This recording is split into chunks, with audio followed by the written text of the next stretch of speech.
options for endowment investment. And as requested by the board in June, we're going to go over the various options, and then in the governing board full meeting, we have a recommendation. No further ado, here's Bob, and he's been advising us throughout this process, and he was also involved in developing the finance plan and the cost model for the habitat plan during the planning process. Okay, thank you.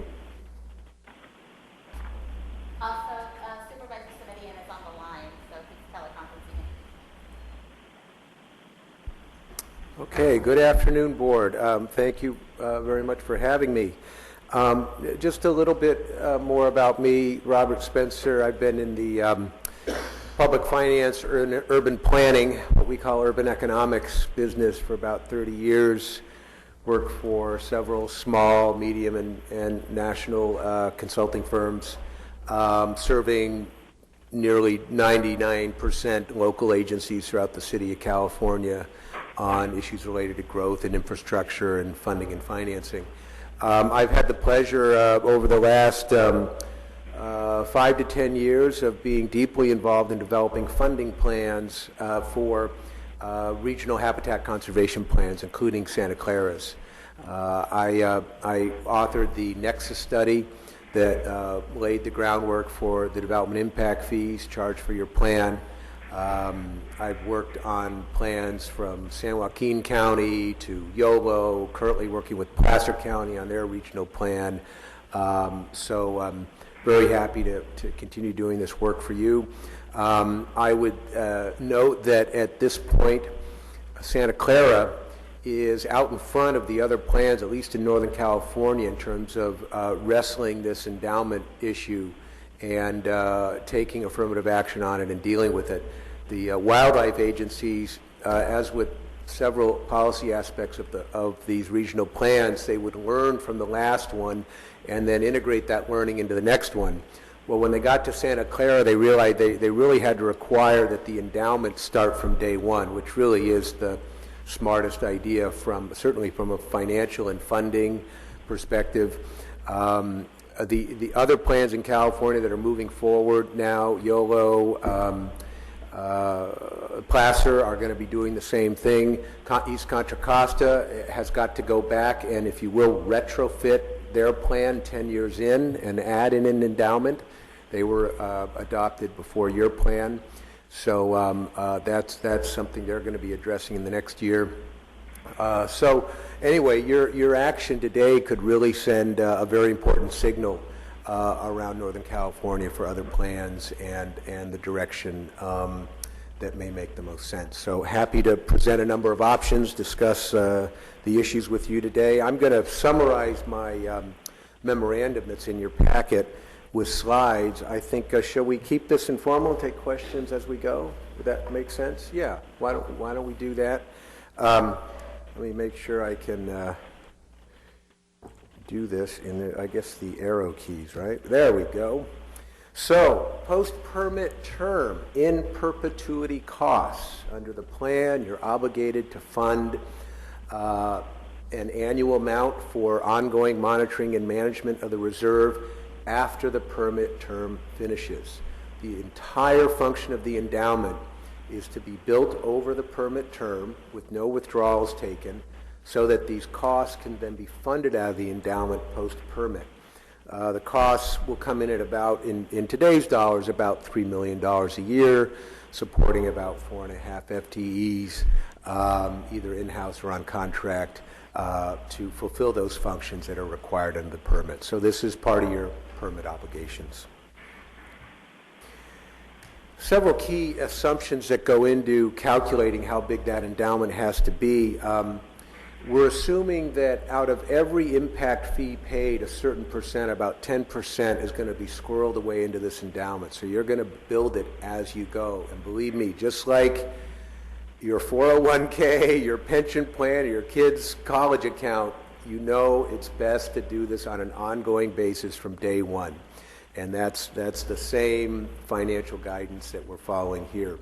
We're assuming a 50-year permit term. That is the term in the permit.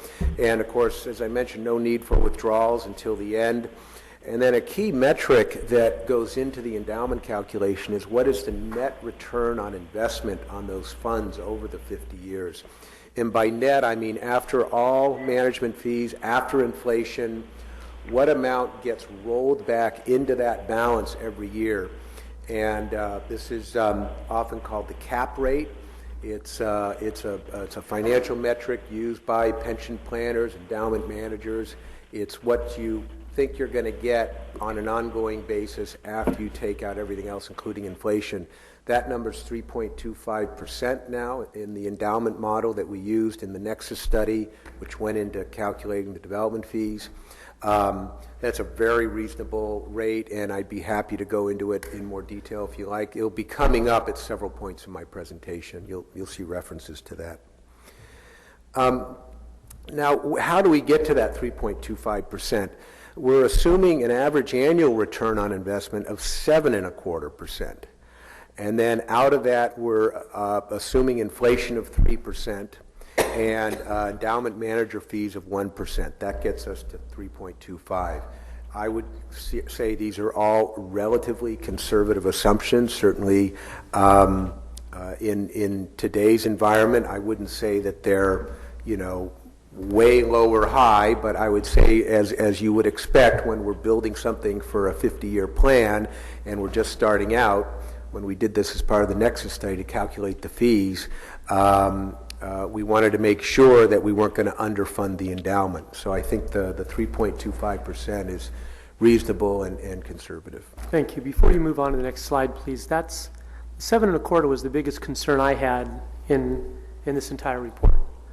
And I just wondered, I'm familiar with CalPERS, their average return, it's certainly 20% below that over the last 5 to 10 years. I would rather see us err on the side of caution. And you can never have too much money, you can never have too much emergency fund, those kinds of things. Can you give me a little explanation, if you will, how you came to 7.25 based on what? It came directly from the work that two habitat plans, or two, shall we say, endowment holders worked out in the 2009, 2010, 2011 period. One was the California Department of Fish and Wildlife. They realized that their endowments needed to be professionally managed to maximize their return.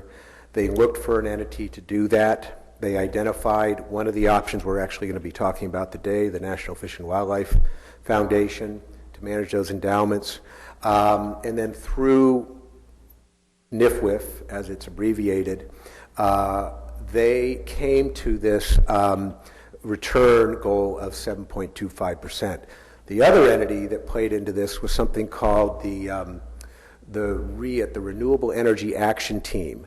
That was the consortium of government agencies, state and federal, including, again, California Department of Fish and Wildlife, that was driving the Desert Conservation Plan, that large habitat conservation plan in the desert that was trying to address the impacts of large renewable energy projects. And again, that government agency group, the REIT team, also went to NIFWIF, actually adopted a slightly higher goal of 7.5%, but I'd say the 25 basis points is not really significant. So at the time when we were doing the Nexus study in 2011, it made perfect sense to draft off to what these other habitat endowment managers were doing. So that's where that came from. I think, to get right to it, CalPERS still has, I believe, a 7 to 7.5% goal. Now that's what they're... Yeah, they do have that goal, and I don't... What I have here, I just brought some research I did on this, the 1-year return, 3-year return for CalPERS, 5-year return for CalPERS, 10-year return for CalPERS, and it's gone 6.9, 6.7, 5.1 over a 10-year period. Yep. I hear, not in a 1-year, 3-year, 5-year, 10-year, if they ever hit 7%. Yep. And that's why I'm so concerned about this number going forward, especially if you're off, if you err if you estimate 7.25 and in fact you earn 6.75, year 1, year 2, okay, but as it compounds, Yep. that differential Yep. just balloons. A couple more points on that. It's a very valid point.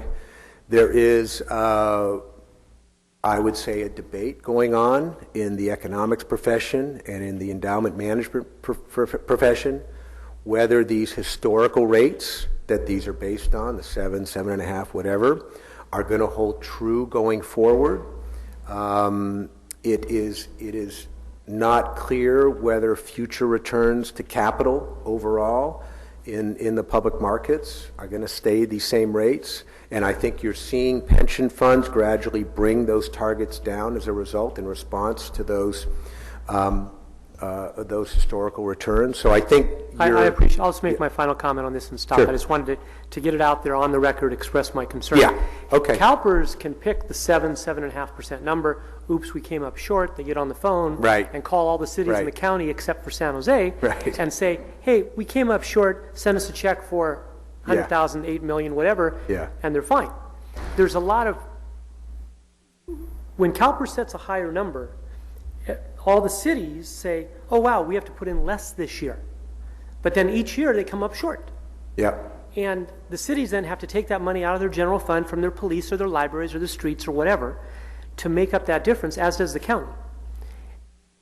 Only once in my 13 years has it occurred we underestimated. Yeah. There was a stock market boom instead of a bust. Yeah. And they actually gave money back to cities. I would have preferred they just held on to that going into the next year. But that's why our organization here, if our estimates are incorrect, to my knowledge, and please correct me, the Habitat Agency cannot turn to cities and say, make up the difference. No. No, it can't. I'll make two final points on that. Number one, the funding plan and the fees are looked at from the bottom up, from the most trivial assumption up to the most important assumption every 5 years. So every 5 years, we would be going back, and this would be one of the assumptions we could look at. So actually, there is a mid-course. In fact, there will be multiple mid-course corrections every 5 years, and those would flow through to the funding plan and flow through to the fees. Super. But, Thank so, you. And comment? Oh, Yeah, this is Deborah Calden from the Water District, along with Ann. We worked on this plan, and my recollection is we had a lot of conversations about the cap rate and ended up raising it because the county folks looked at it. The county finance were really helpful. But that was the point that I would have made, is that 5 year. This is probably something that does need to be looked at in our first 5-year audit. I would really highly recommend it, and I think that's what your That would be great, so we concerns. don't get too far behind. yeah. I agree. Thank you. And One the- last point. One thing, so the percentage of the fees that go towards endowment can change. So right now it's 10.35%. So if the investment projections are not aligned with sort of what you're talking about, actual return on investment, then the percentage that goes towards endowment would increase. So it may increase to, let's say, 15% of the fees. Now, the downside of that is there's less for other things. Right. Yeah. Right. Thank you. I'm And- good on that. I think, Okay, Ann? But also, to offset if there was a potential loss, you could raise the Yes. impact fees too. A- So there are other absolutely. mechanisms you could do. Absolutely. Yep. yeah, this cap rate assumption would be dealt like any other cost assumption in the model, gets trued up every 5 years. One last thing, and it's important to keep in mind the equation you see in front of you. Inflation. We've got it in here at 3%. It's only been 2.5% for the last 10 years. So we bought 50 basis points right there. And the manager fees, you'll see in later slides, the two options we're looking at are much closer to 50 basis points. So we actually have bought ourselves a full 100 basis points of potential downside on the investment returns here. But Super, thank you. you're focusing on exactly the right issues. Okay, let's try and get through this here efficiently. Okay, so the options we looked at. You could continue with the county commingled investment pool. we did not pursue that one because that pool has been returning about 60 to 70 basis points. Basis point is 0.01%, so about 0.6 to 0.7% per year. So it's where the model is assuming 7.25. This is like 1/10 of that for obvious reasons. The county is restricted by statute for the reasons that anybody in local government would be aware of. Has to be very conservative. Basically can't invest based on the goals of an endowment. So we need to look at an alternative. We looked at the in-house endowment management option, basically bringing that function inside. That really doesn't become cost effective until you're about $100 million in size. So maybe that'll be an option in the future, but it certainly isn't as we start out here, because we're starting from scratch. So we focused on the options 3 and 4, basically driven by the statute that the state the legislature cleaned up the habitat endowment management world with some statutory amendments in, I think, 2011 or so. And they specifically mentioned in that statute that you could use a congressionally chartered foundation, which was really just a code word for NIFWIF, because NIFWIF is the only congressionally chartered foundation that works in this area. Or you could use a community foundation, which is a type of foundation that's registered and serves your local community. In this case, you're probably familiar with the Silicon Valley Community Foundation. So those are the two we focused on. We use these selection criteria: investment performance, just what we were talking about, management team and structure, how much annual funding are they estimating we would receive from the endowment net of fees, what sort of connections do they have to the local community, and what sort of experience do they have with habitat endowments. So working through those criteria here with the two options we focused on, you can see the experience, investment experience of NIFWIF and Silicon Valley. And this is right back to the comments we heard about CalPERS. You can see that in the 7-year period, they both surpassed the 7.25%, but depending upon what period you pick, it varies. I would say, having looked at, and I did a great degree of due diligence with these groups, and I'm really only giving you the very highest level here. I spent about 4 hours on the phone and read through multiple documents sent by both of these groups. So I would say that these returns are comparable to each other. They each have their own benchmarks that they measure against. You can see in some cases they surpassed it, in some cases they didn't. But this is one of the criteria you'd want to look at: is your manager, do they have a historical record that's reasonable, in spite of the fact that, as any statement will say, historical returns are not a guarantee of future performance. So we have to be aware of that. So that's where we are in performance. On the structure, it was interesting, the differences. NIFWIF takes a very, and I don't mean this in a negative way, but they take a hands-off approach. They've hired Common Fund. Common Fund is a very well-regarded national financial manager based in New York. They're a nonprofit, which actually sets them apart from a lot of other investment managers. And they are focused more on public endowments, universities, hospitals, things like that. What the staff says, they negotiate an investment agreement with Common Fund with their targets, where they can invest, what the allocations could be by investment sector, and then they step back. They let Common Fund make all the decisions on where the money, what individual managers to pick, how to rebalance the portfolio over time, and they report then to NIFWIF on a monthly basis, if not more often. They have a very close connection, and NIFWIF staff is there to monitor, ensure that they're performing, and if not, NIFWIF can make a decision to move to a different manager.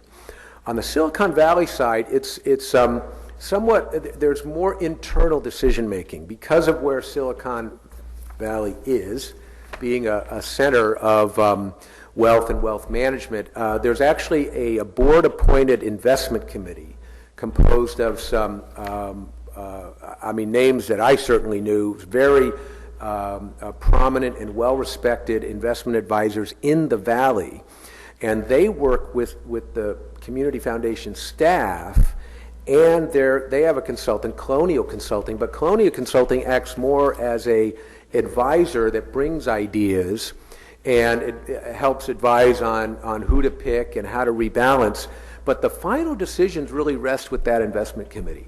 So it's more of an in-house structure, more tapping into the Valley's investment management expertise, whereas NIFWIF is looking to a large money manager who does this for a whole bunch of clients outside.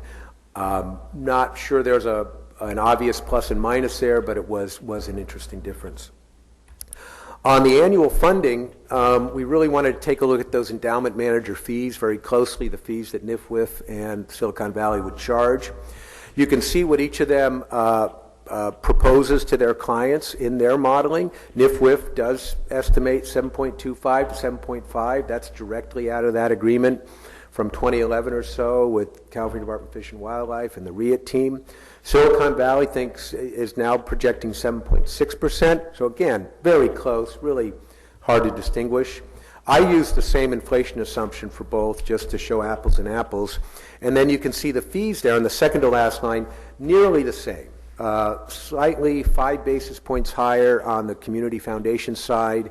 An offset to that, which I believe I have on the next slide, is you can see that the fees for Silicon Valley, they drop more quickly as the endowment grows, whereas NIFWIF, they're at 1% until you hit 10 million, and then they drop to 0.5%. To put this in the context of your current funds, I think we have about 2.5 to 3 million that'll be in the endowment by the end of the fiscal year. Hopefully, yes. Yeah.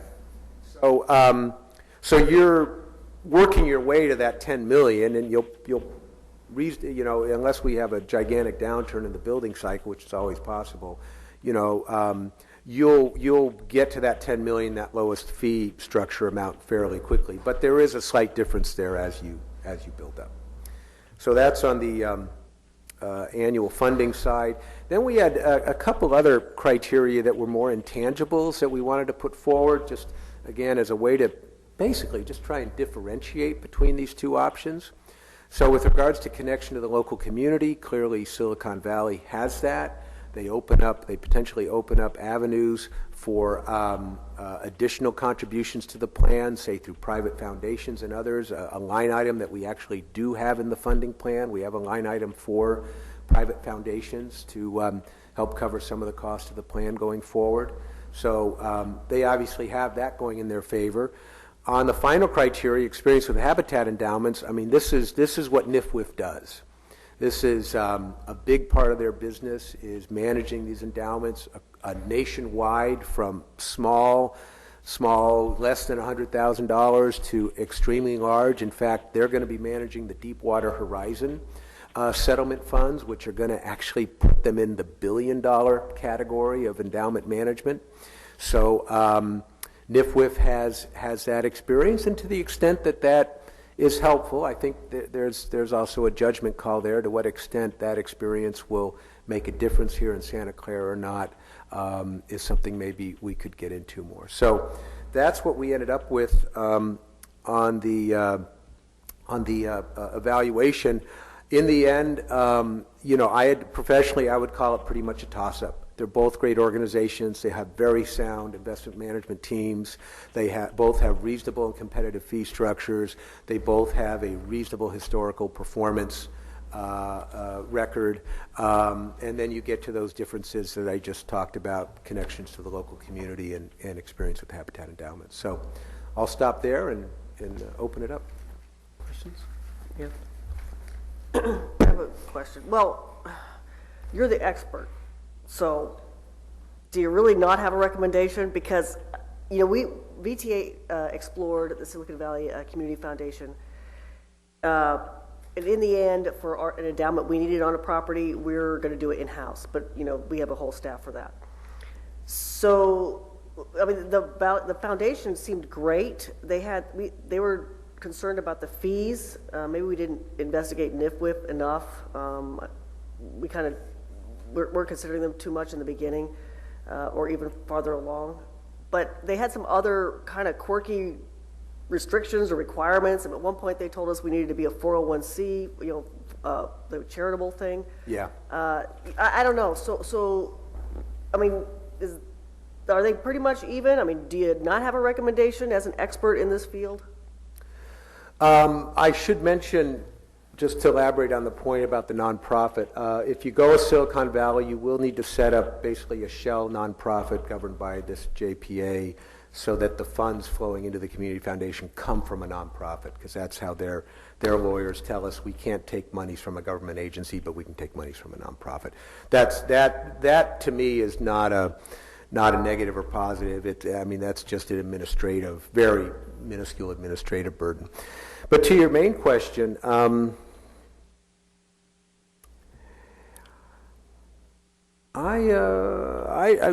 you know, I've talked to Edmund, of course, a lot about this, and I fully understand how he came to the conclusion he did in recommending the Silicon Valley Foundation.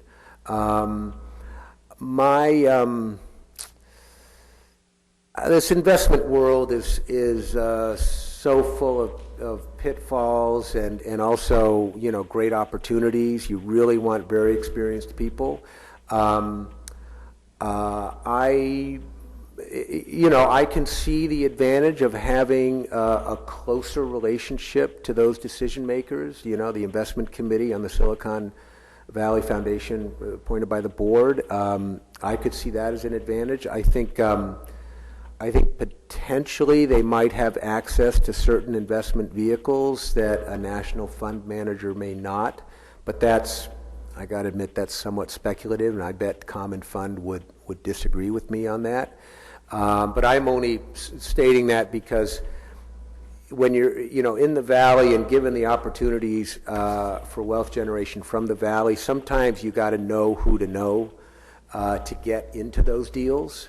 And I think Silicon Valley may have a bit of an edge there, although again, Common Fund, maybe they've got connections in New York I'm not familiar with. So I guess I'm speaking as kind of a hometown boy here, that having that expertise local makes sense. And finally, I think maybe, again, to these intangibles, this connection to the local community, potentially opening up some doors to other funders that would want to help build the reserve system, something you'll get with Silicon Valley that NIFWIF doesn't necessarily have that local connection. So I understand Edmund's recommendation. I'm in full support of it in terms of choosing the Silicon Valley Community Foundation for the endowment manager. Sorry if I'm a little that's okay. wishy-washy That's there. good. On the metrics, I just want to make, on the metrics, they're very close. Mm-hmm. So it's more these intangibles that it comes down to. Any comments? I have a question. Yes. So, I mean, getting your return on investment is one part of it, but how easy are each of these entities? How easy? How easy are they to work with? So when it comes to get, like, let's say, like, one day, 50 years from now, we want to get our money out. Like, how easy is it to get our money from each one and interact with them, and like, what are their systems, and what's the? That's also important to understand, as well as the kind of money. Yeah, no, a great question on just sort of the relationship, the ongoing relationship and day-to-day working relationship that you would have, and how easy is that between these two options. First off, what we wanted to make clear from the start with regards to, if you will, the biggest decision you might have to make after this one, which is, would you want to terminate this relationship going forward? You can terminate, the way we've set up these options, particularly through the Silicon Valley Fund, but also NIFWIF, at any point, this board can say, we're done for whatever reason. You don't even have to name a reason. Give us control of those funds, and we're going to move them over here. Basically, both NIFWIF and Silicon Valley are acting as your agent. They're not acting as, you're not giving them the funds for them to own and act as trustee, from which they will then pay out for you the annual amounts needed after the permit term. We wanted to make sure that your board retained ownership of the funds and we're simply hiring these folks as your agent for investment purposes. NIFWIF is very clear that that's the case. Silicon Valley had to work through this nonprofit business to get there.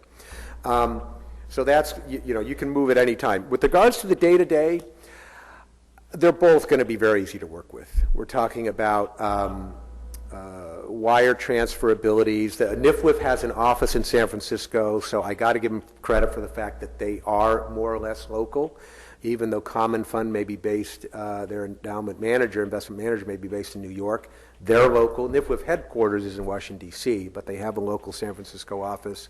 And what you would do post-permit then is you would establish an annual funding target, and you would simply set up whatever recurring transfer would be necessary out of the endowment, and either of them are set up to do that very easily.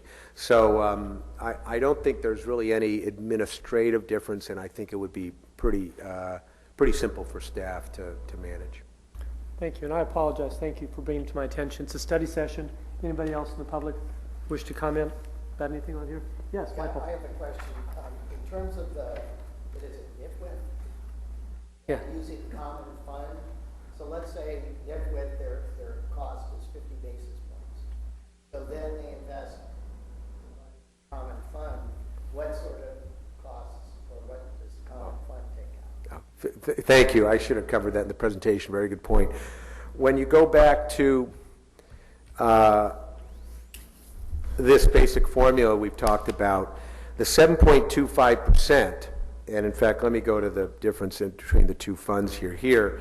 These return on investment numbers from NIFWIF and Silicon Valley are both net of investment manager fees. Okay. So the investment managers, Common Fund, and in the case of NIFWIF, and for Silicon Valley, the various managers they picked for their long-term investment portfolio, those numbers are all net of the fees that those guys would charge. So those guys, their overall goal is even higher than this because they've got to cover their fees. But again, it's very typical in this business to report returns net of fees, and so those are already taken out. So the $9.50, let's say it was $10, and NIFWIF gets $9.50. Common fund gets 9 1/4 of that $10. Basically, then their yield has to be much higher for a return. Yeah, investment manager fees can be anywhere from 10 basis points to 100 basis points. When you get into the alternative sector, meaning limited partnerships and various hedge funds, it's harder to calculate for reasons I can go into if you like. But so they're looking at returns, gross returns in the 8+% arena.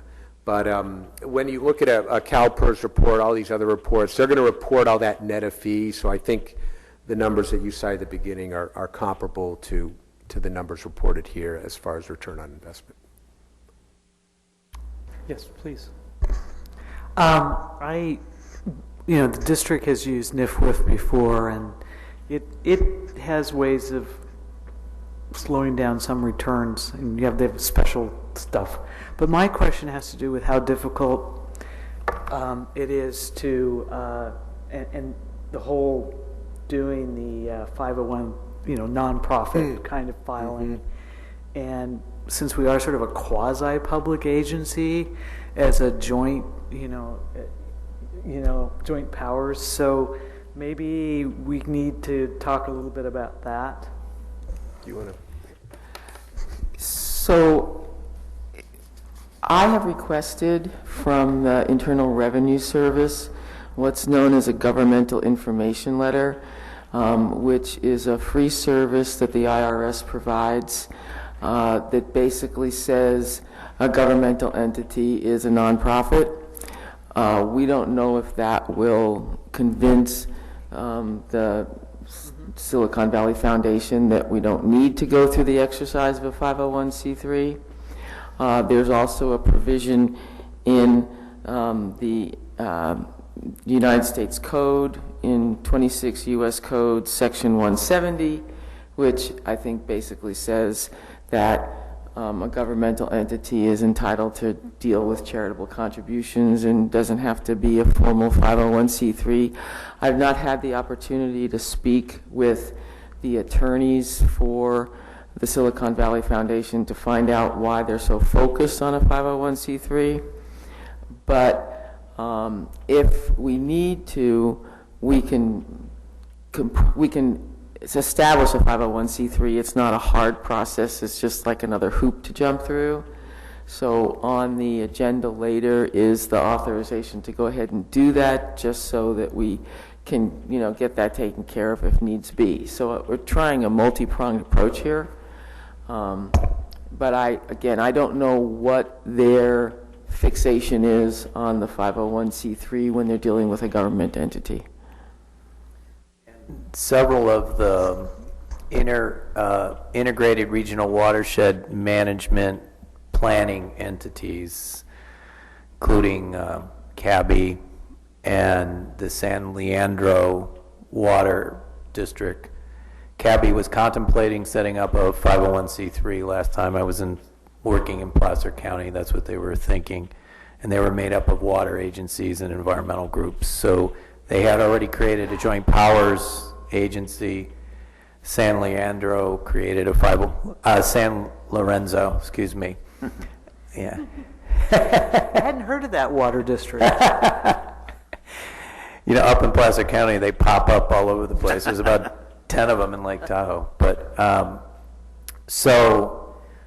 Mark Twain adage really applies to Placer County. But that's, so it's not unusual for a joint powers agency to form a 501c3. Now, whether we need to or not, that's an open question. And I would just add that, sorry if I'm repeating myself, but it would be almost invisible. Yeah. And there really would be, the same staff would be managing it. You would just convene as a 501c3 board probably once a year to approve an audit.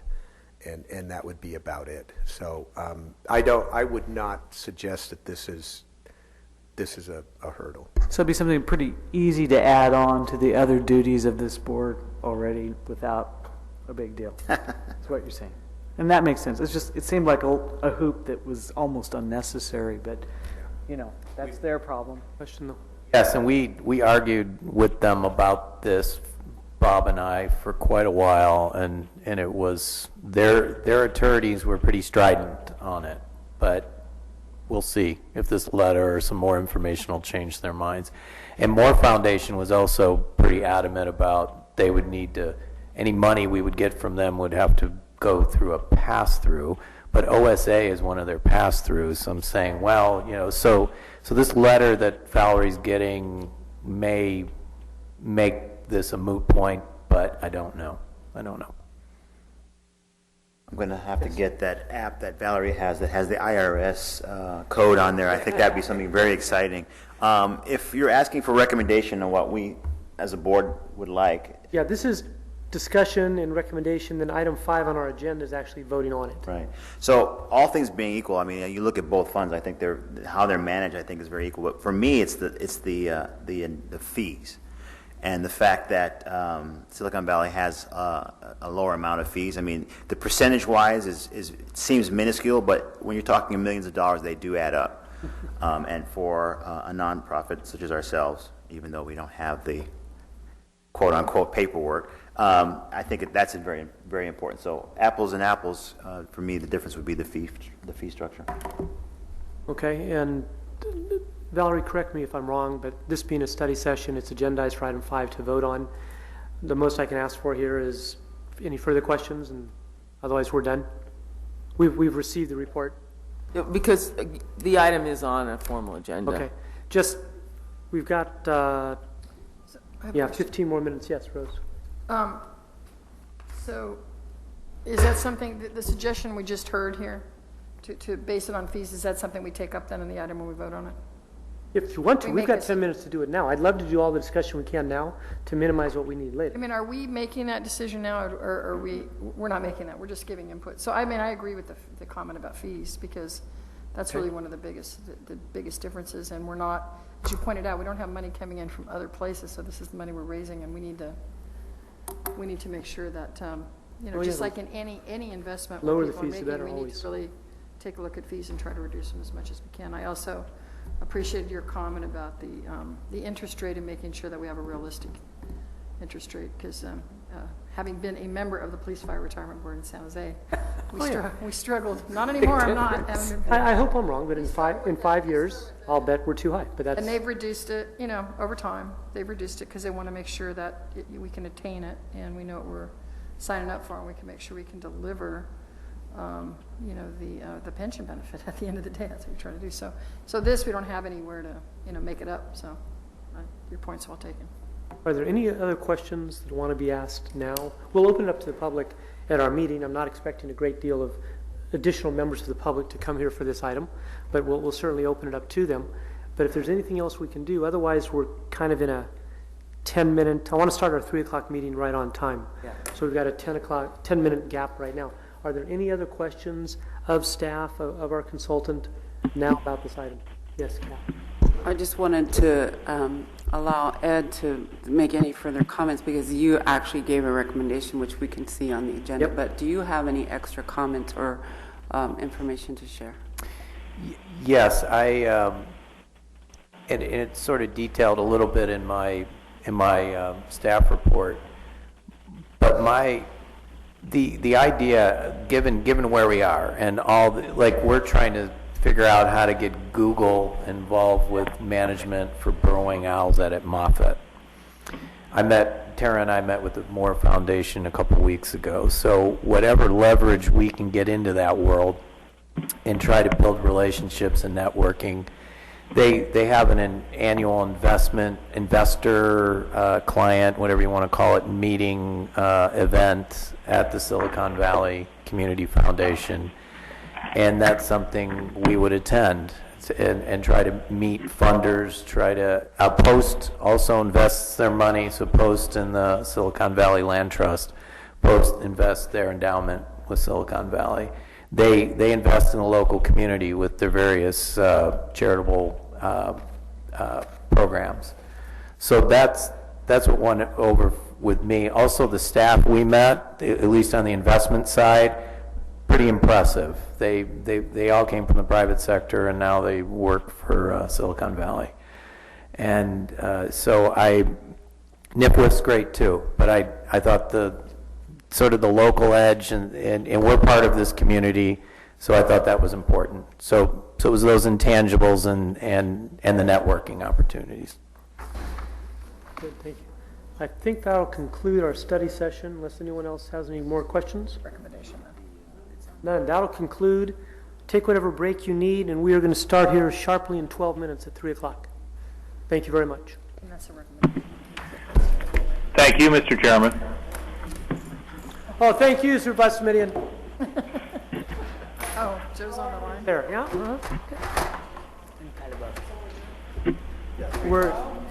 yeah. So we're starting it, yeah.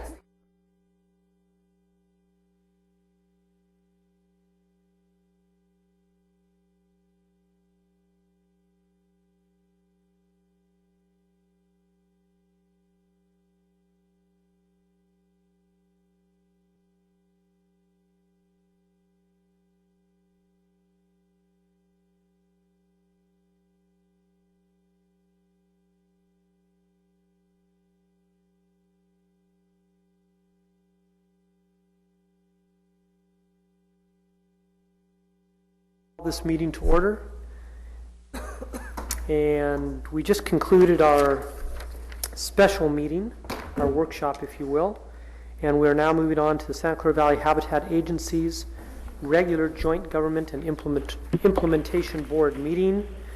We've called it to order. We'll do a roll call. Angie. Board members Tucker, here. Constantine, Tate, please. Herrera, here. Wasserman, Simidian. Here. Little. Here. Courtney. Callan. Here. And Tate's here.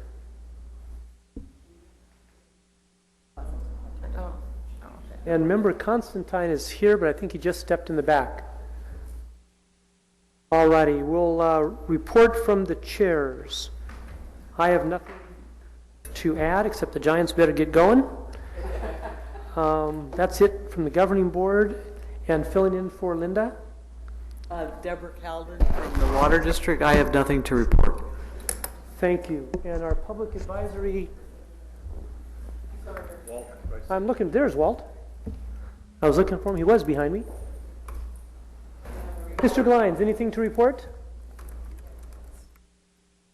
Walt? Mr. Glines? Walt? Mr. Glines, anything to report from the Public Advisory Committee? Nothing to report, but when we get to item number 10, I would like to have a say on that one, and that's the appointment to the Public Advisory Board. Item number 10, we'll get your comment then. You're welcome. Let the record show Councilmember Constantine is here. That's it. We'll now go to public comments. Anyone here from the public wishing to speak about anything not on today's agenda? Seeing none. Anybody who does wish to speak on today's agenda, I will ask for it. Just please get my attention so we can recognize you. We now move on to the regular business, and I have spoken with staff, got his approval, and I'll make a suggestion to the rest of you, and anybody that disagrees, just let me know, and we won't put it on consent.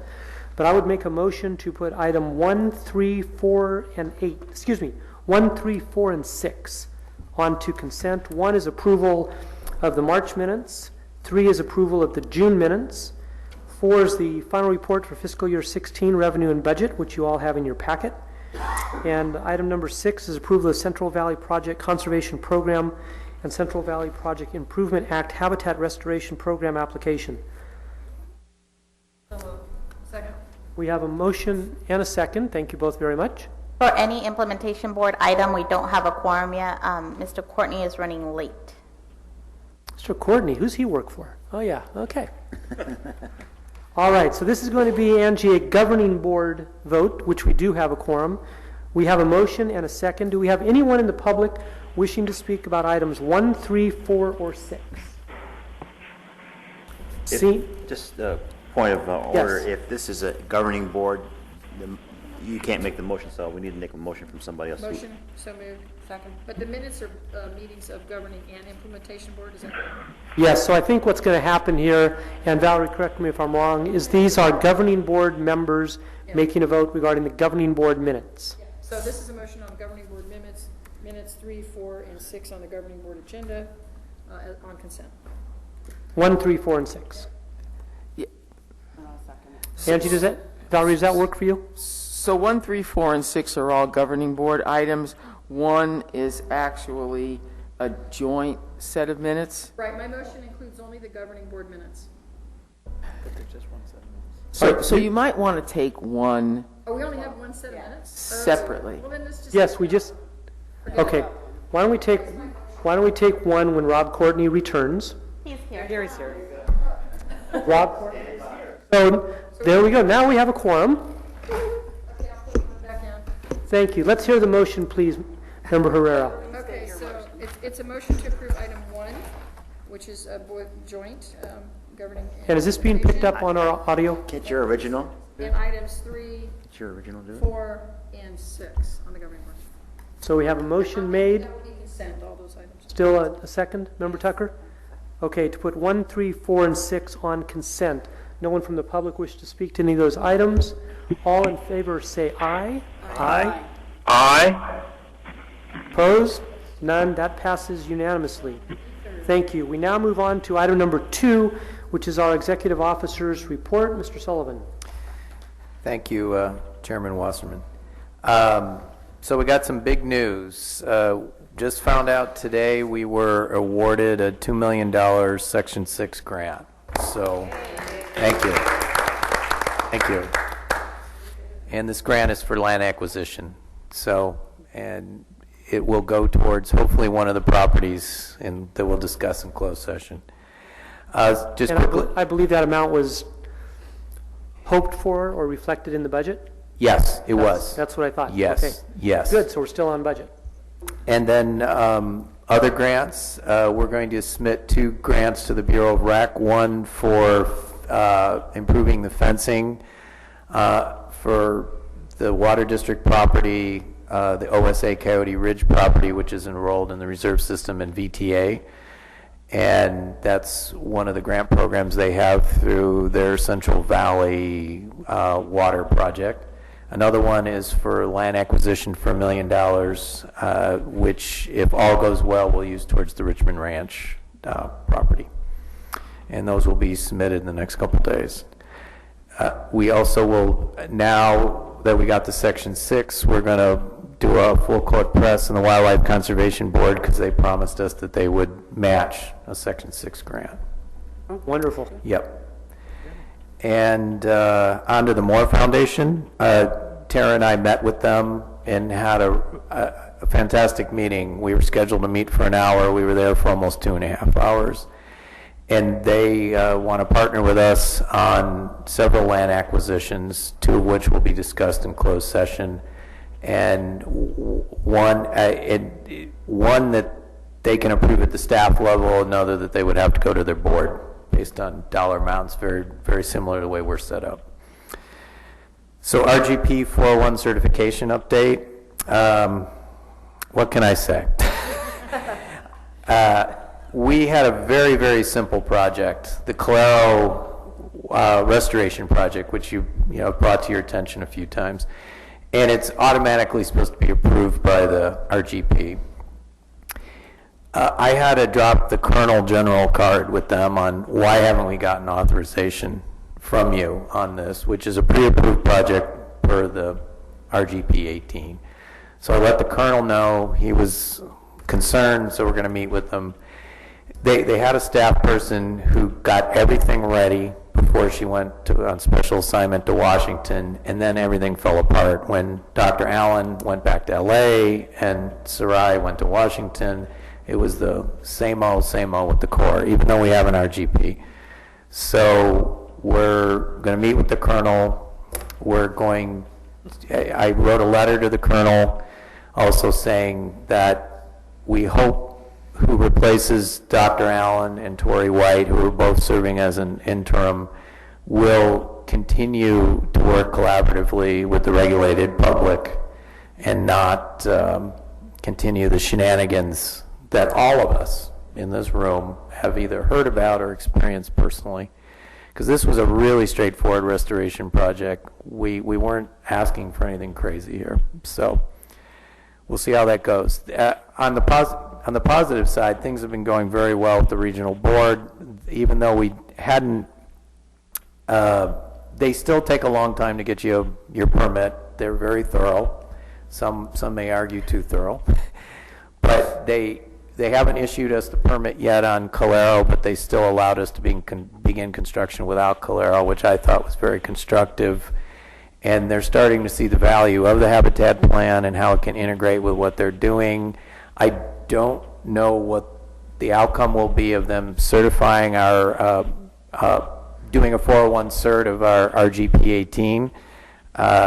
We may still have to go to the state board to get that issued for us, but I feel the agency's developing some very good relationships with both regional boards, and we'll see how it goes.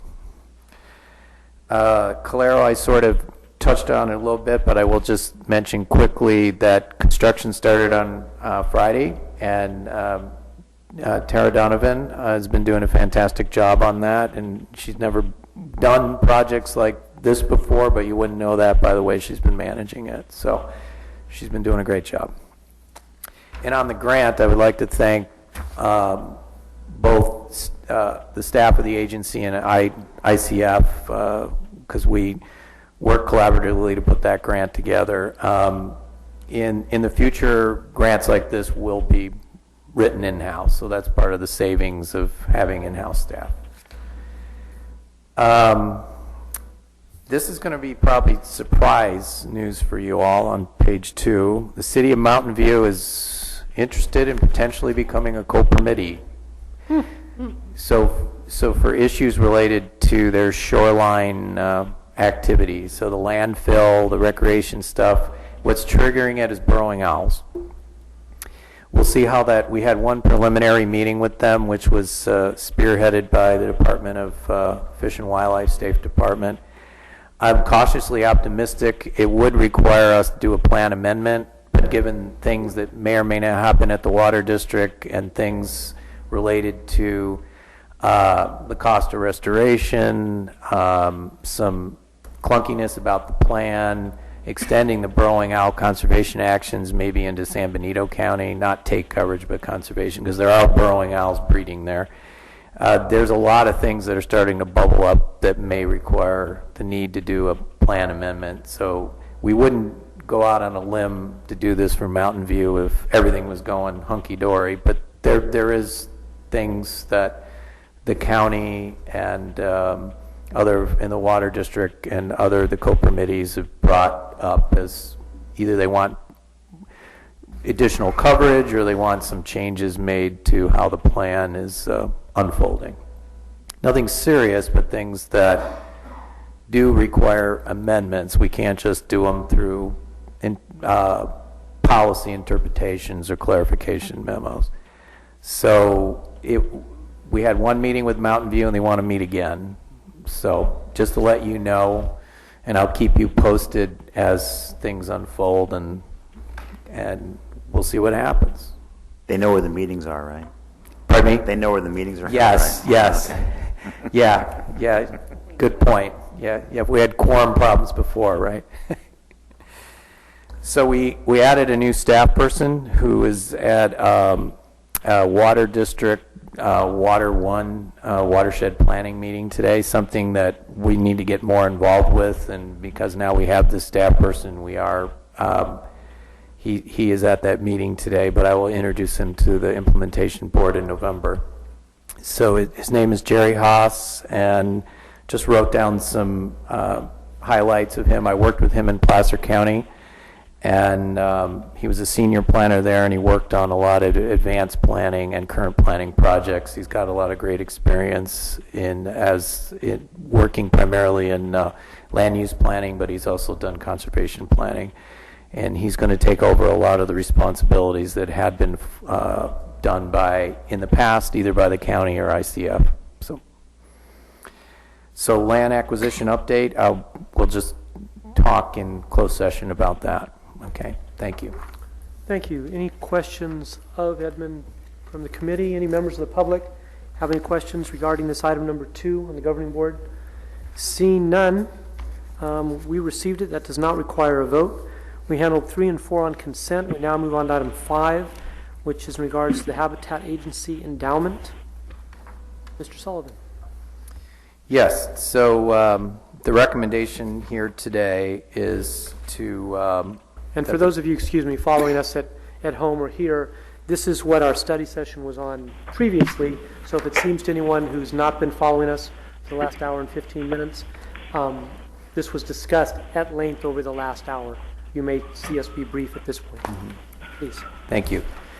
So I'm recommending that the governing board direct me to establish a nonprofit entity to access the Silicon Valley Community Foundation nonprofit investment program, and to choose Silicon Valley Community Foundation as the Habitat Agency's endowment investment manager. I can get into the reasons for that, which I've already touched upon in the study session, or we can take it straight to a vote, however you all want to handle it. I'll move to approve. Second. Move to approve and a second. Do we have any speakers from the public on this item number 5? Seeing none, do we have any further discussion among board members on item number 5? Seeing none, I'll call for the question. All in favor say aye. Aye. Aye. Opposed? That passed unanimously. Thank you very much.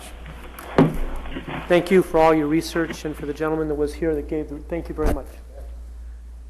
That was item 5. We did 6 on consent.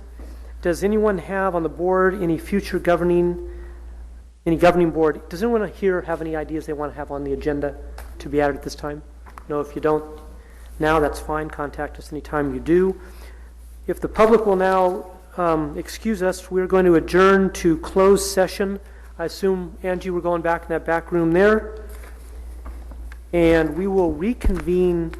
Well, actually, Valerie, I asked for public comment regarding closed session at this time here. Thank you.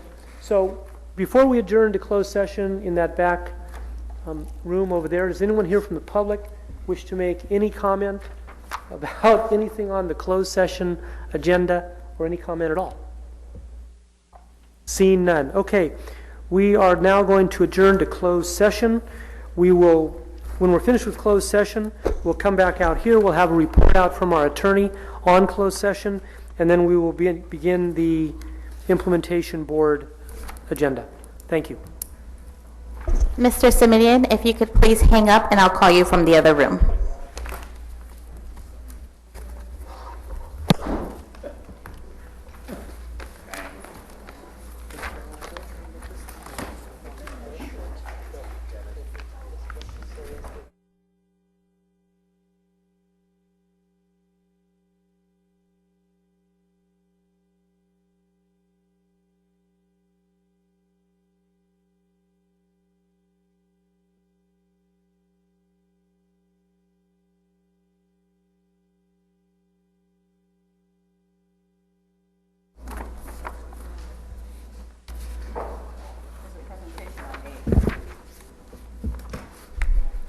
All right, welcome back, everybody. And Angie, just to confirm, because then I think I will head out. On the implementation board, if I leave, Roland is here, and you have a quorum of implementation board members? Yes, Roland will be an alternate for Councilmember Harney with the City of Gilroy, and that would make our quorum. Okay, well, if you'll allow me just to go through a couple of items right now, I believe it leaves you with one item to do. But I'll turn to our attorney, please, Valerie, to report out on closed session. Yes, very quickly, I'll report out that with regard to the labor negotiations item, the board gave direction to and some authorization to the executive director. With regard to the first real property negotiation item, Member Wasserman stepped out due to a potential conflict of interest, and the board gave some direction and authorization to the executive officer. With regard to the second real property item, the board gave some authorization to the executive officer. With regard to the remaining three real property items, those basically entailed simply an update and no direction or action. Out on our closed session, we're now convening our implementation board session. I'll invite anyone from the public that wishes to speak about anything not on the agenda, Doug, to speak now. Nope? I saw you back there, so I thought I'd pick on you. All right, seeing none there, I've spoken with our executive director, and I'll make a suggestion of putting 7, 9, and 10 on consent. But before we vote on 10, we do have Mr. Glines here with us to make a comment about number 10. But I need a motion and a second before. Second. Put 7, 9, and 10 on consent. 7, 9, and 10 on to consent, and we have a second. Mr. Glines, please come forward. If you'll use the microphone here on the end, we'll be able to hear you, I believe. Oh, this one's live too, if you want, Walt. Thank you. In the narrative on the on item number 10, and I apologize for not calling Edmund earlier on it. I only skimmed the agenda going through it, but I was getting into it while sitting here. And it says that the newest member would be appointed to a 4-year term. When the initial 9 folks were appointed, they were on staggered 2- and 4-year terms. So I would suggest that she is filling the remainder of an existing member's term, and therefore it wouldn't be a 4-year term. Yeah, thank you. Yes. Thank you. Point made. Will the motion maker agree with that adjustment to number 10 that our staff is nodding their heads? Yes. And the seconder? Yes. As well? All right, we have a motion along with that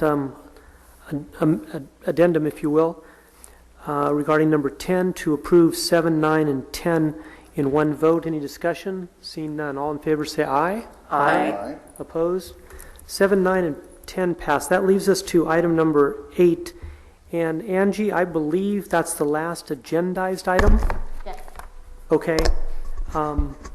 Item 8 is described as the outreach strategy presentation and next steps for the Habitat Agency. And if all of you don't mind, I'm going to step out. I just need to go. And you do have a quorum? And I know. there's no vote necessary, it's just view presentation? Okay, wonderful. Thank you all very much. Feel better soon. Thanks, Mike. Thank you. And then who runs the meeting here? Aren't you vice Well, chair? it's, I guess I am, yeah. We just have item That's one, me. that's it. Yeah, I'm in charge now. All right, get us through. Yeah, I'm in charge. I can't be in charge. Get us through these things. Take care, Mike. I did not know he was injured. He's dedicated. Yes. I went through it up onto down if I want to. Chairperson Wasserman noted this is view presentation and participate in a next steps discussion. So one of the things that came up at a budget workshop, our first budget workshop, was the need to have us have more of a social media presence, and that's a little more complicated than I think we all thought when we set up a Twitter account and a Facebook account with this organization. We also need some kind of a better brochures and telling our story, sort of like a CV that we would bring to foundations. So handouts targeting certain user groups, certain funding organizations. So we need better kind of public relations material and handouts. And part of ICF's contract was to produce some of that material for us. What they're here today is to talk about something that goes beyond the scope of their contract. So they lay out sort of a public relations outreach strategy that would be phased in over several years. And the first phase of this strategy is part of their existing contract with us, but the second and third phase is not. So that's something I wanted to talk to you all about and have them present to you and just get some of your feedback. Public relations is not my area of expertise, and you are around it a lot more than I am as electeds and as directors of various agencies and departments. So I would like some feedback, and they're here to present some ideas to you all. So introduce our team, and I'll have them come up here and just, Shay, if you want to quickly. Hi there, I'm Shay Humphrey. I'm with ICF, and I work with our Community Affairs group in Sacramento.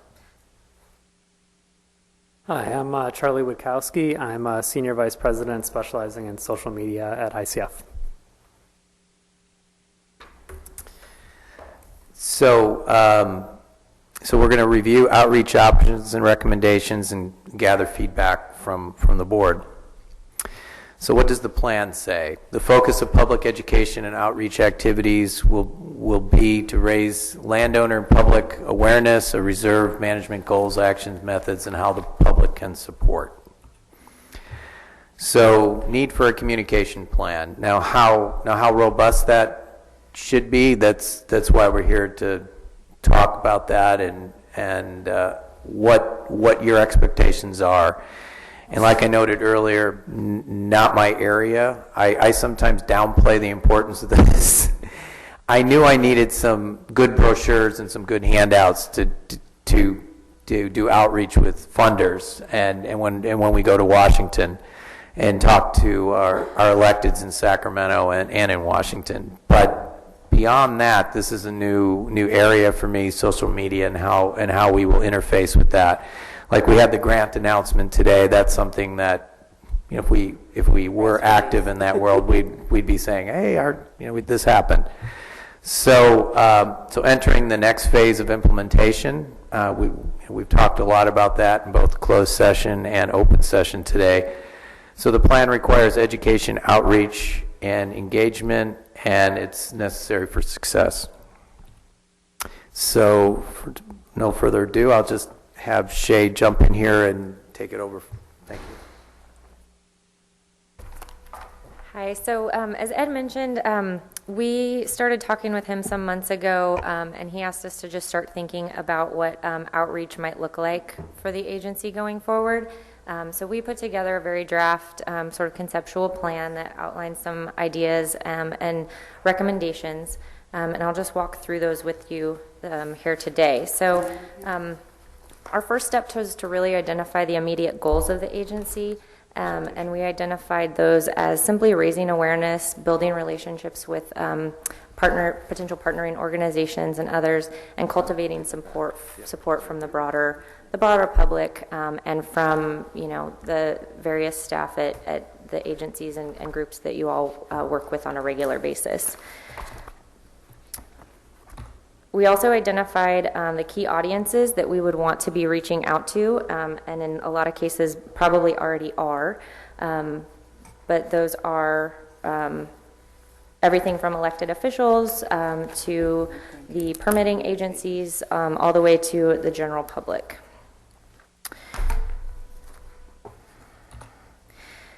And then what I'm going to walk through today are sort of the some 8 strategies that we identified as things that the agency would want to look into pursuing moving forward. So the first one we have here is develop key messages, and we've identified at least a preliminary list of topics or broad themes that we would want to build key messages around, and then use those messages on a variety of platforms. We think that, as Ed mentioned, you had a really great news item here today about receiving a grant, and those are exactly the kinds of things that we would want to be communicating in a variety of different ways, targeting specific audiences. So, as Ed mentioned, we would be interested in looking into providing some collateral materials, some really visually interesting, graphically focused materials that would be great leave-behinds with some of these meetings with electeds and foundations and things like that. We would also want to use those graphics and messages to update the website where appropriate, and look to opportunities to make the website more accessible for the lay audience and folks who might not know about the agency but would be interested in the benefits the agency provides, and could be potential supporters of the agency as you move forward. And then we would encourage continued use of the email news updates. The website currently has a really great feature for signing up for e-news, and we would really encourage continued use of that to stay top of mind with your stakeholder base. Specifically, we would want to think about developing an editorial calendar so that you have a comprehensive picture of what you would be looking to talk about in your e-newsletter or e-news on a semi-regular basis, with ability to, of course, add new things that come up as news arises. And then media engagement, we think this is an important piece of building your relationships with the community, is getting out there in front of the media occasionally. There are probably some great opportunities for media events, and getting people excited about the work that the agency is doing. Oh, I went backwards, sorry. And then participating in events. I think this is a really great way to diversify your audience and get people interested in what the agency is doing who might not yet really know about the agency, and to showcase the accomplishments. And that could be anything. I mean, it could be very simple. Could be something as simple as a farmer's market booth and distributing collateral materials and things like that.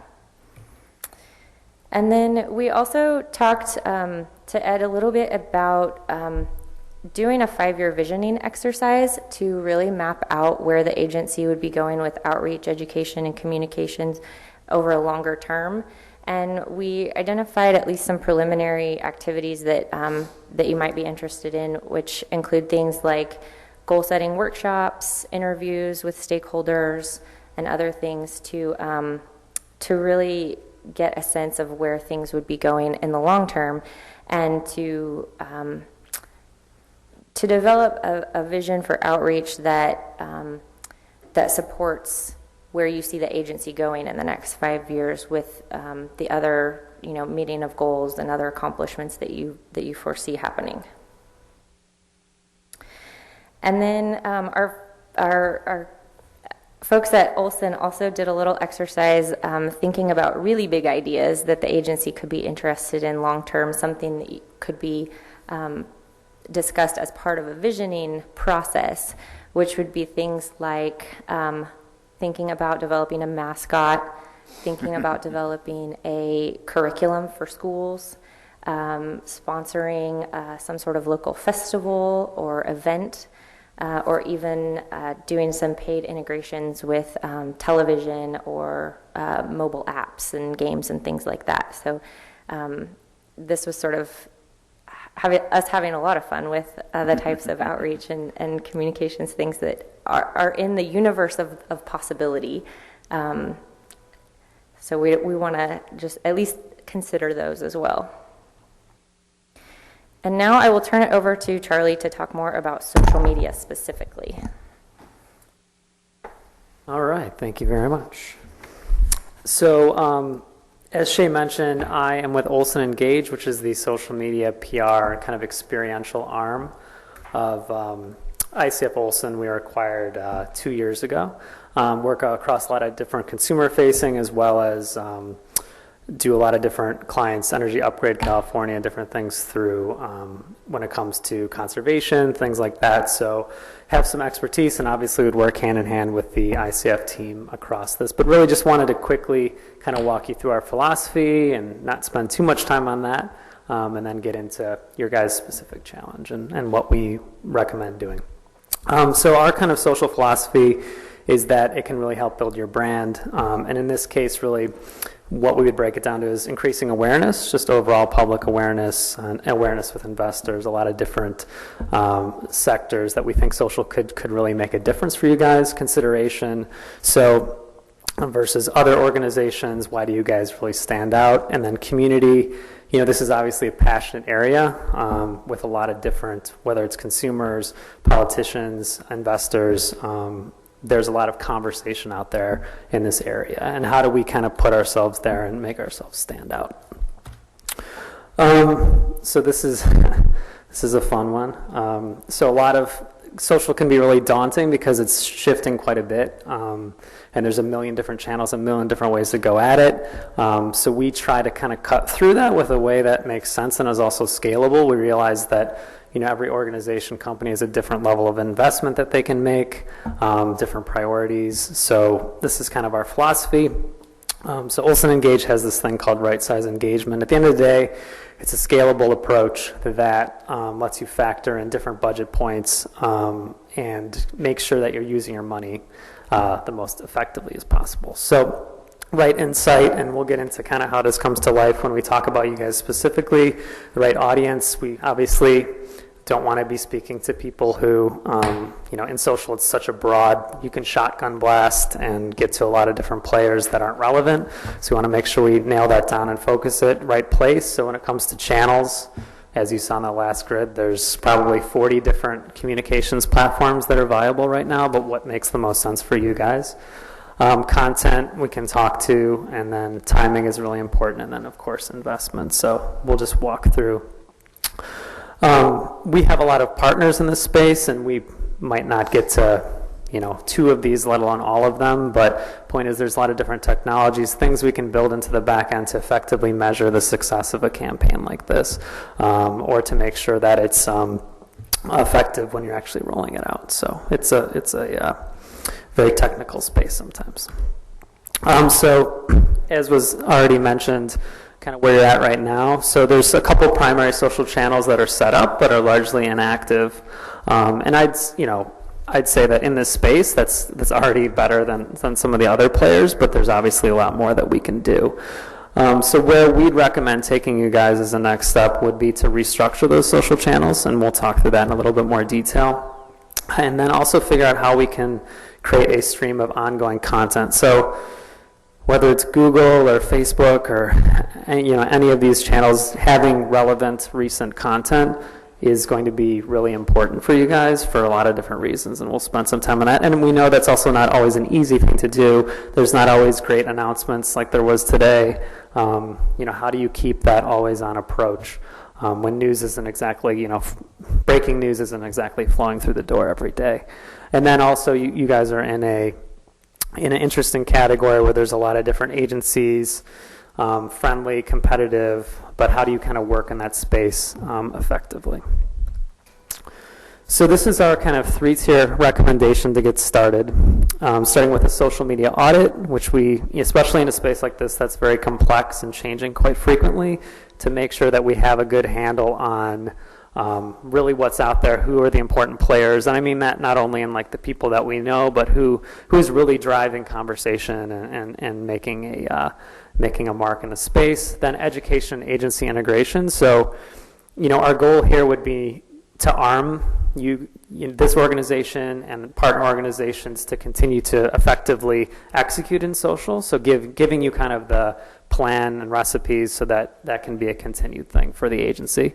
And then kind of more of a specific soft launch plan. How do we reset this along with all the other activities and get what we call a soft launch out there with new channels, new branding, and we'll spend some time there too. For the audit, we've identified 4 pillars that we think would be really important for you guys. So I don't need to read through this in detail, but identifying those industry trends. So what are the most relevant areas of conversation for this sector? And then influencers. So who are the people that are really, as I mentioned before, making those our catalysts for this kind of conversation, good people for us to have relationships both offline as well as in these social channels, and making sure that those relationships continue, those conversations flow. Key partners and competitors, whether it's like Open Space Authority, there's a lot of good we'd call it like brand synergy across these different, any sector, which we think would be something we should really look into. And then also from the executive side, often executives are the most important or one of the key players when it comes to being engaged in that conversation and set the tone for the organization and kind of weave in and weave out to make sure that the social presence is strong. So those are kind of the 4 main areas we'd look at in an audit. And then the audit would really inform the social media strategy. And as part of that, what we would do is do a program to educate and integrate this social strategy across this organization and its partners. So we would put together a detailed recommendation for introducing social media, not only as everyone here knows what social media is generally, but how do we actually make it part of the culture? How do we give people the tools, processes, everything else so that it can be done in a sustainable way? So internal communications, content sourcing, even employee guidelines. For instance, whether it's, a lot of good content could come from those emails that Shay was talking about, that could be repurposed in social. There might be some new ways where people in the field can capture content that's nice and organic, so that would be part of this process of education for the organization.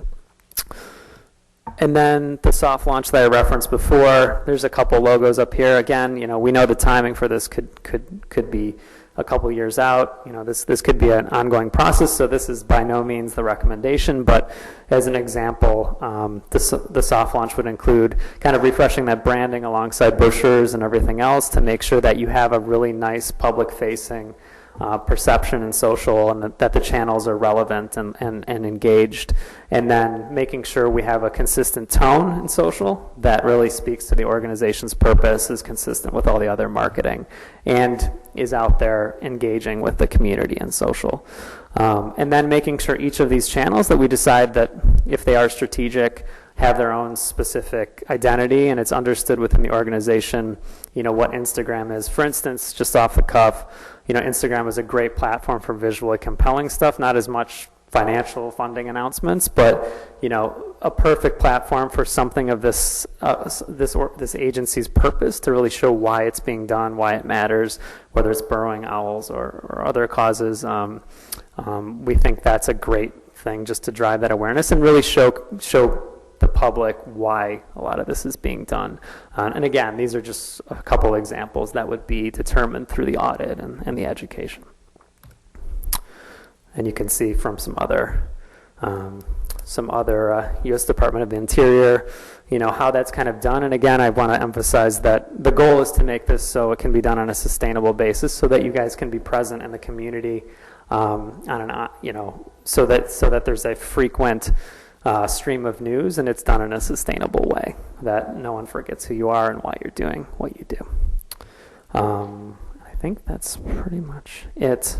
Here's kind of a breakdown of the different phases.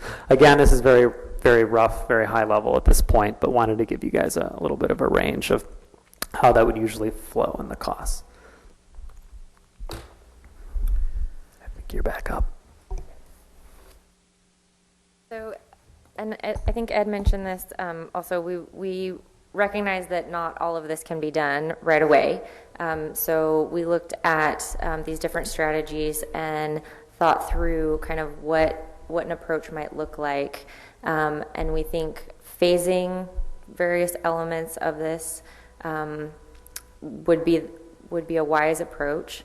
So we would foresee in the next sort of 3-month time frame, look to develop a couple of collateral pieces, as well as start to prioritize outreach activities and develop a more specific work plan. And then from sort of 3 months through the first year, be implementing that work plan and executing these activities. And one thing I think I just inadvertently glossed over was one of the things we also thought might be useful for this particular agency is to invest some resources in a visual library, really high quality photography and other things might, I think, be a really good investment, because you would have those resources to use in social media as well as on the website and in collateral materials and so forth. And certainly visual resources are, people love great pictures. So I think that might be a really big benefit to this particular agency. So I've kind of outlined some things might go into a work plan here, which include updating a media database, developing a media packet, developing specific e-news content and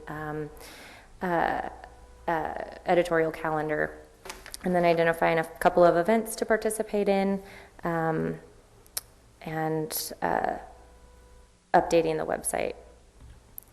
And then in the longer time frame, 2 to 6 years, is when we would foresee conducting the social media activities that Charlie mentioned, and also implementing the visioning activities. At that point, those visioning activities would provide a longer-term plan and guidance for how things would move forward beyond that. So I think that covers it. I think, Ed, what we're looking to do is just take any comments, questions, and have a little bit of a discussion about this. A question. Yes, so I'll open this for questions from the board. So your timeline seems really long. Yeah. I mean, especially for social media. I mean, isn't this Silicon Valley? I mean, don't we move faster than this? I mean, 2 to 6 years for social media development or implementation, even 1 year for a website, it seems really long. Well, certainly these things could be moved up in time. Absolutely. It really part comes of it down was Yeah. Shay, part of it was we don't have, we didn't budget for most of this year, and whether we would, so this is something we'd have to budget for. So the stuff that Shay lined up in 0 to 3, we have budgeted for. Some of the stuff in phase 2 we've budgeted for, but a lot of this we haven't budgeted for. So that's problem number one. We do have a web page already that we've actually gotten compliments on. I was going to ask about the web Yeah, page. so it's more the phase 2 stuff, or 3, does the board want to do this? That's the question. Because it was brought up at our budget workshop 2 years ago, why don't we have a Facebook page? And I said to the board at that time, well, there's a staff commitment to that. There's an engagement commitment. Just getting your name up on Twitter or Facebook it's not, unfortunately, it's not that simple when you're an organization. As an individual, it is. So I took what you told me seriously, and we did create those pages at the chagrin of some of our consultants and advising me not to. But I said the board directed me to develop a Twitter account and a Facebook account. So now that we've done that, how do we want to use it? So that's the question. We haven't budgeted for it. So some of this stuff can't be done because we didn't budget for it this year. But it's something that we want to ask the board, is it something you want us to budget for next year? We may have to go out to bid on some of this stuff. Some of it's already built into their contract. So some of this they will be doing for us starting like now. But a lot of this is stuff that we are going to have to go out to bid on, I assume. So it's just to start the discussion with you all on how you want to proceed. How aggressive do you want us to be doing this? So that's kind of why we're here. And they understand this. I couldn't have put this presentation together. I have a LinkedIn account. I choose not to participate in Facebook for a lot of reasons. I have trouble keeping up with email, but so I'm the wrong person to be presenting on this. So that's why we got them here. They currently are scoped to help us think about this stuff. So that's why they're here. Yes, I think the time frames are what I told them to do, based on budgeting and where we're at. So, Any other questions? I don't really have a question other than it sounded like you said that if the board chose to give money from, in the budget, that you'd be able to catch up enough faster. Yes, correct. Yep. So 0 through 3 and all of phase 1 and parts of phase 2 are currently scoped for them to do.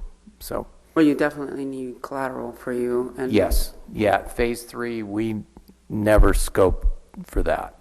Okay. Board Member Herrera. Thank you. Yeah, this looks good. I appreciate your presentation. I like the website, by the way.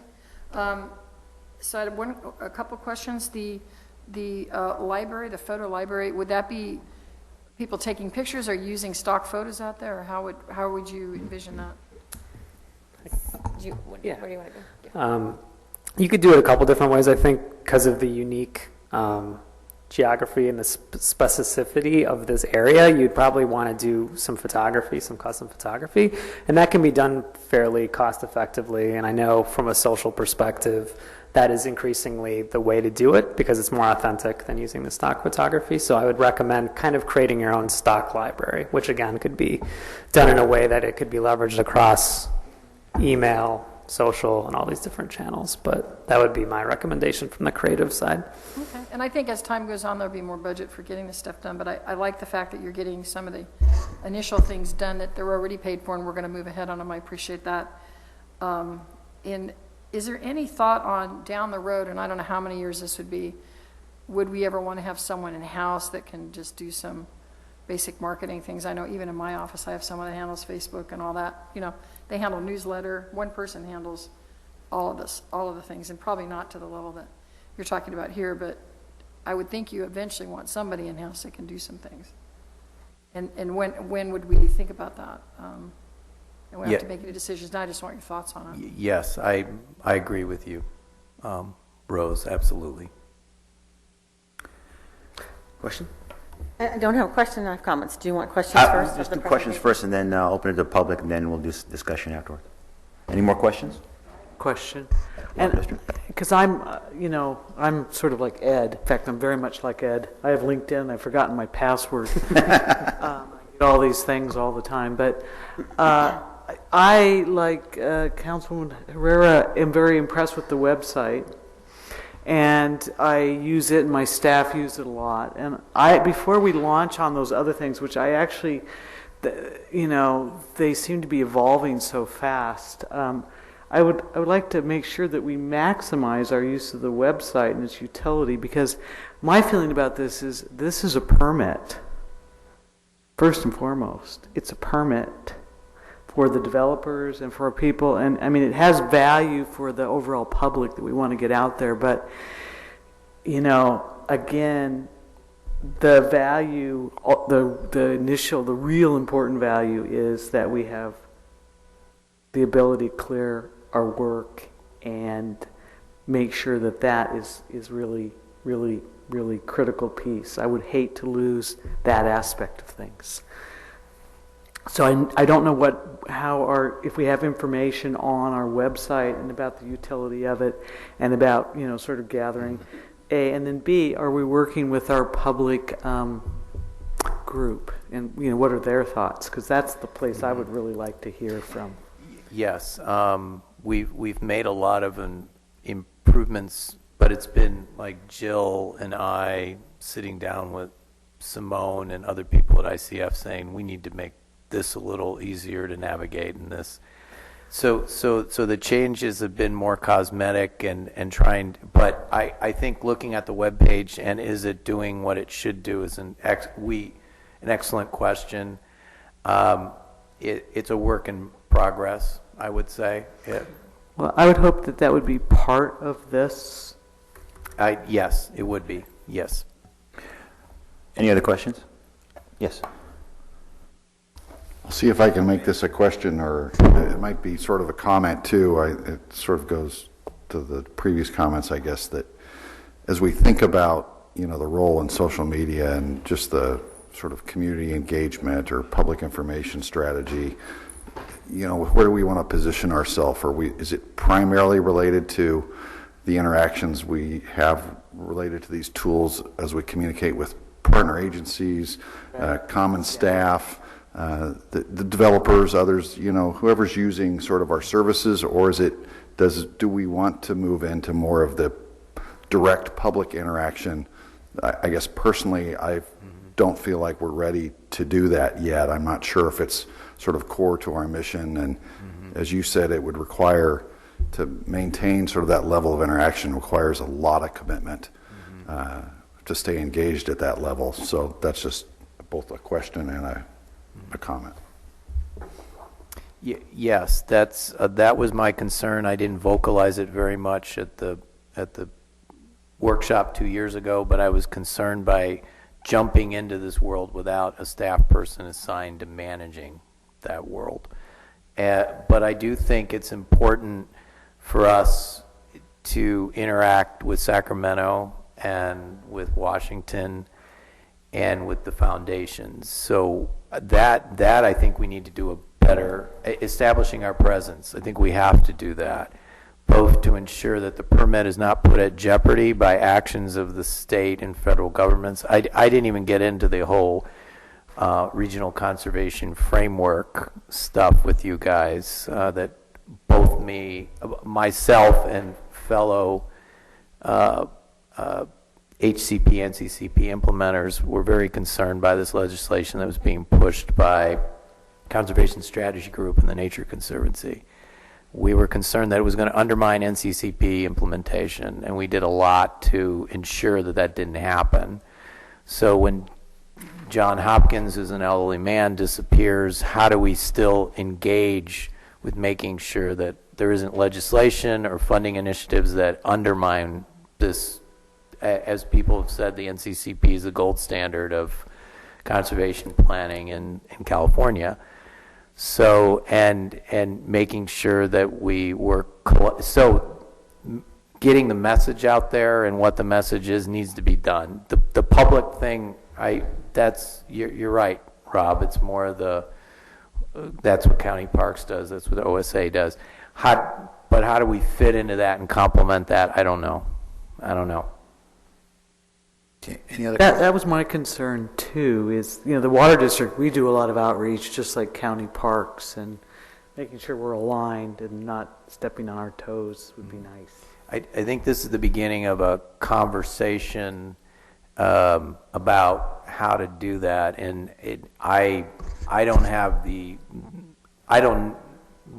these are questions I can't answer. I can tell you about the RCF stuff or about tiger salamanders, but or what burrowing owls need to survive, but I can't tell you what is the right kind of social media presence that we should have. But I do know we need better outreach to electeds outside of this room, and we need better material to present to both the electeds and to funders. We have a very inadequate brochure right now, and how that interfaces with social media and how that interfaces with our webpage and how that is one of the questions we'd ask somebody like ICF to help answer. Are there any other questions? Board Member Herrera. I support, I appreciate the comments from my colleagues saying that we should be focused on the things that really are most important to the agency. And so in your key audiences slide, it looks like most of those initial bullets are all around what's already been said: elected officials, conservation, strategic, implementation, funding organizations, co-permittee staff. So it's the last bullet that says general public. So maybe we focus on everything above that, because I think the comments are well taken that, don't want to try to do everything at once, but if we can focus on, on some of the immediate targets, maybe that will help us get implementation of this faster too, to the original question about how can we move this more quickly if we're not trying to do too much. Thank you. Okay, any other questions? Yeah, I have one question, and this might go to both Ed and our consultants. The social audit, is that something that we would kind of figure out what our place is going to be, as who we reach out to? Because I believe in your answer to Courtney's question was that we're going to be focusing on electeds and funders and things like that with our social media. How does the social aspect come in with the audit? The social audit, usually to feed into that, you would want to figure out strategically who you're going after before that versus use social to determine your audience. So assuming you guys agreed on everybody but the public, you could use social to make sure you hit those buckets and didn't spend a lot of time trying to use channels that went right straight to the public. But you would want to know strategically from an organization standpoint, which sounds like you guys are working on who are your audiences first, and then do the social audit with that, bearing that in mind. Yeah. Great, thank you. So, okay, one more question. Yes, Chairman, my apologies. I do have to run to another meeting. I understand that there's not going to be any action taken on... There is no action. This is going to be discussion and direction. Okay, so once I leave, you could continue on with that. You're not going to need me for a vote. Correct. Okay, thank you. Thank you. Okay, so at this point, there's no more questions. I'm going to open it to public comment. Someone's waving a card at me. Doug Muirhead. Muirhead, if you would come up to this microphone right here to my right. I think it's still on. We'll find out. Okay, thank you. Good afternoon. For the record, my name is Doug Muirhead. I live in Morgan Hill. I'm going to, as a member of the public, I'm going to object slightly to being at the bottom of the list. You will make the decisions that you think are most appropriate to the agency. What I intended to say was that this agency has some great partners in county parks, in the Water District, and in the Open Space Authority. And in the last few months, I've been to each agency where they received a presentation on outreach. And so I'm really a little nervous about this idea of silos. And so I am going to ask you to consider having each of these agencies, as part of their outreach, talk about their partners and what they bring to the table. And then after that, if you'd like to say, by the way, we're first among equals, or even better, we're number one, that's fine with me. But let's start reminding each other that we have these partners and you're bringing things to the table together that benefit us. So that's the point I wanted to make. Thank you very much. Thank you, Mr. Muirhead. And Mr. Grimes, did you have? Yes. What would you like to say?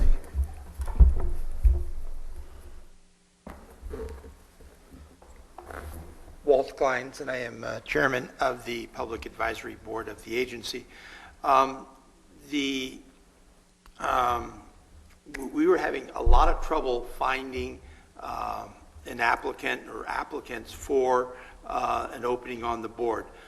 Leslie came up with the idea, I think it was she, but she put it on next door Crestwood, and that worked.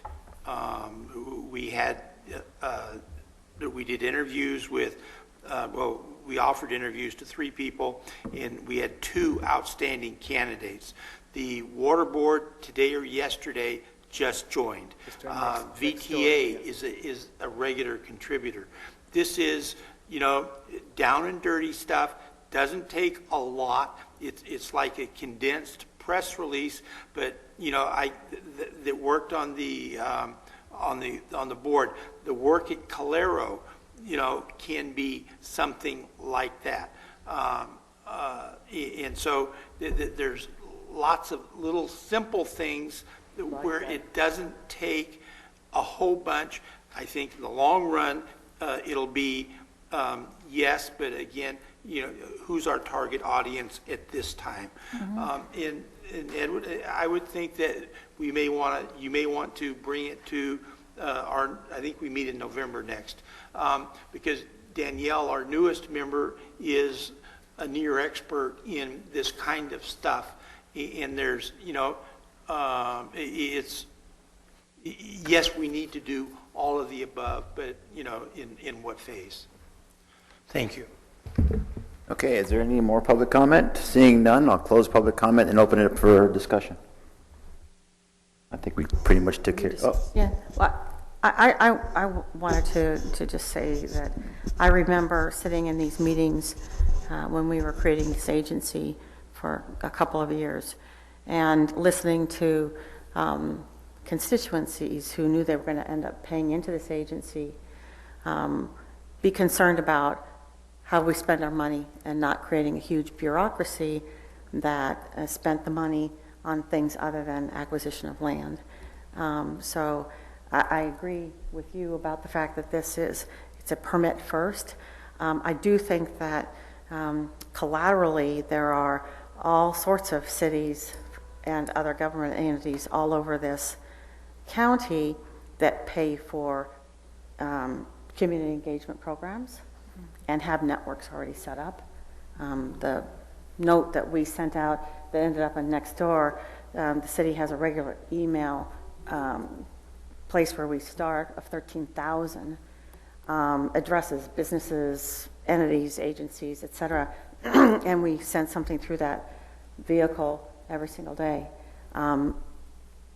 It hooks up to Nextdoor, and it connects to Twitter, and it connects to all these other resources and other blogs and things. And so I think that we can leverage a lot off of using existing networks while we're trying to build up the agency and do the good work of purchasing the property and protecting species. So that's my comment. Anything else? No, you go ahead. I'm last. And this is Deborah Calvin from the Water District. My staff and the district has a photo library to die for on this stuff, and so Ed, if you need anything, please let me know. Yeah, Pictures are great. If there's no more discussion, I just want to say that because we're supposed to be kind of giving a direction or next steps discussion. So I think that even though I don't think that we need to have a social outreach, I do think it's important, and I'll go with your recommendations, Ed, as far reaching out to other jurisdictions, ways of getting funding, and just get our name out there. I think with those kind of things, I think we definitely need to push forward. And if this is the direction that we need to go, I think that we definitely need to go forth in that direction. So phases 1 and 2, I believe would satiate that demand. I think so. I'll discuss it with them. It's probably a little bit of 3, but yeah, I think there's probably we can come up with something that'll kind of build on the comments from both the public and the board. Okay. I think, Shay, did you want to say something? Yeah, I think hearing from everybody about sort of what the top priority is and should remain is helpful, and who the real, at least at this juncture, who the priority audiences are, knowing that as things evolve, as we move forward, there might be opportunities to expand that reach, is, I think, really helpful. And we can definitely talk with Ed about sort of recrafting things just a little bit to make sure that we're hitting those priorities. Okay, great. Can I just add? Sure, I just wanted to add, I do agree with most of the comments here, but there is still a small aspect of we need partner that give us money. So there are I don't know who would give us the money, but I'm just saying, like Hewlett Packard and Lucille Packard's always given money. There's people and organizations out there that are outside of this area that will contribute, that we do need to outreach to somehow. I don't know if that's in here, if that's part of the phase 3, but so there is an aspect that it would be really great if it was like, the first people, instead of everybody sending money to this organization or that organization, they'd send it to us, because we need to be able to acquire that land. Right. Agreed. I want to point yes, agreed. Thank you. Okay, if there's no more discussion, this is a non-action item, so we'll go ahead and close item 8. And Thank you very much. Thank you. Thank you. And then I will open this up for any future implementation board initiated agenda items. I don't have any. Board Member Herrera? I just wanted to say this is my last meeting. I looked at the schedule. It starts in 2017, so it's been really exciting to be part of this. I was part of the very beginning, and I was part of San Jose voting to join in. So I've been part of the implementation and governing board the whole time. So I'm excited at where it's going, and good luck in the future, next year and beyond. Thank you. Yeah, thank you, Rose.